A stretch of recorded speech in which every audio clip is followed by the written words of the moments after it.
Ang adlaw na tawhan ni Santa Maria nagpahinumdum sa kabalaan sa kinabuhi o ang tanan nga mga kabuatan. Kini ang gipaabit sa Vicario General sa lokal nga simbahan atol kini sa pagpahigayon sa kasaulugan sa fiesta sa adlaw na tawhan sa mga Birhen Maria.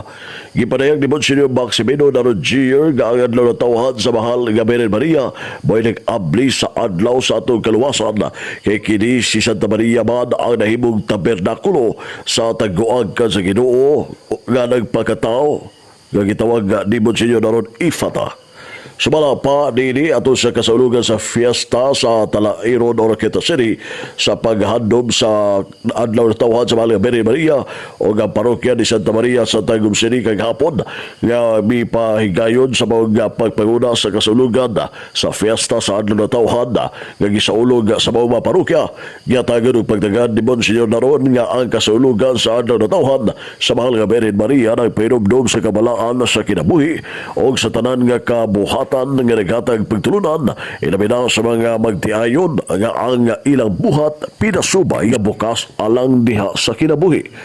Busa dugang pa ni Monsignor naron nga ang pagmabdos dili sakit nga imnan og unsay imnon nga mga tablitas apan aron dili mamabdos o ang simbahan karon ay nagpanayag ang kabililhon sa kinabuhi kadto mga magtiayon nga naggamit og iodine nga nagulagway sa krus nga gibutang sa taguang kansinan kay dili ganahan magmabdos kay ang gipaminaw dili ifata kundi lipata. Sumapa ni Monsignor naron ang naglipat sa Ginoo naglipat sa simbahan busa sa matag lihok sa banaw nga sawa pinasubay kini o nga bukas diha sa kinabuhi kay karon na usab nga bulan sa Setyembre gipinunuan usab kita sa Setyembre 1 hangtod sa Oktubre 4 mao ang season of creation. Ang paghatag ug pagdagan usab sa kabuhatan kay nagpahinumdum kini nga timanon ang inahan nga kalibutan Mother Earth busa dili magpatakaw og labay usab sa mga nagkining basura o magpang mga basura gikan sa atong mga matag kaugalingon kay sa kagamay nga mga basura kung ang tanan maglabay mga basura diha sa mga kadalanan o mapa ang munaghan ang mga basura busa puyan ang mensahe sa kasaulugan sa fiesta sa adlaw na tawhan sa mahal nga Birhen Maria Ifata kay mo bukas ang huna-huna mamahimong conscious sa mga tao kamain sa Ginoo alang sa iyang mga buhat lihok alang sa kaluwasan. Gihatag usab og pagtagad ni Monsignor naron nga ang kasulugan sa pagkatao sa mahal nga Birhen Maria mo'y sinugdanan sa bag-ong panahon sa paglaom, panahon sa kaluwasan alang sa tanan nga mga binuhat busa sa kasulugan sa adlaw na tawhan sa mahal nga Birhen Maria naghatag kog pagtagad sa pagkabalaan sa kinabuhi o ang kabalaan sa tanan nga mga kabuhatan nga nagpakabana alang sa matag usa kaya ang matag usa mao man ang templo sa Espiritu Santo. Dugang pa ni Monsignor naron nga kinabuhi ni Santa Maria nga mao'y mahimong modelo o panag-ingnan magupot gayon sa pagkamasulugtanon, pagkamapawsanon o kini usab mapuy-an sa mga baton nga mamahimong ubos nga sulugon kay kini man ang angkla sa pagkamasulugtanon kay ang kabantog diha sa mata sa Dios wala man sa gahom, wala sa duog kundi ana sa pagkamapawsanon o pagkamasulugtanon nga kasing-kasing.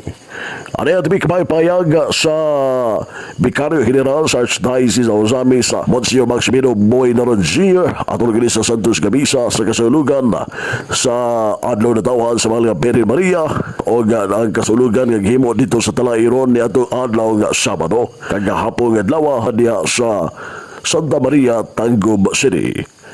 Ifata. Mauna nga sa itong pagsaulog karon sa birthday ni Mama Mary, mapahinamduman kita sa kabalaan sa kinabuhi o sa tanang gimugna. So, aritas kabalaan sa kinabuhi. Doon ay pagtulunan ng simbahan nga ang mataglihok sumagtiayon kinahanglang kanunay bukas alang sa kinabuhi. Muna ay pagtulunan sa simbahan. Pero ang uban, wa man magpuyo anak. Imbes ifata, lipataman. Nganong lipataman? Ngingon ng simbahan, ayaw lagi sigig inom anang pilduras. Ang uban, nintuo man anang gi-istorya ba nga ang pagmabdos, disease, sakit. No na, sige tumar. Infata. Ayaw na itong tumaraon niya ha, kung nagtumar ka. Kana bitang krus, Franciscan Cruz sa bakanunang abot, baba mausab ron ang dagway sa ayodi. Franciscan Cruz, di 30 man na, mao ba? Magyapoy forma na ron? Wala ko'y update.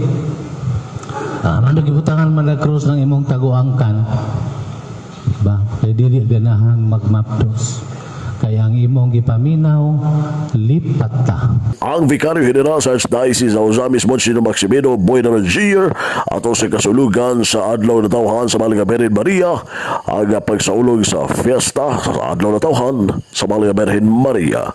Alang sa DXDD si Manuel Kampana, Radio Siban, WSO, Manuel Ronquillo Jr. Danag sa Nagbayan.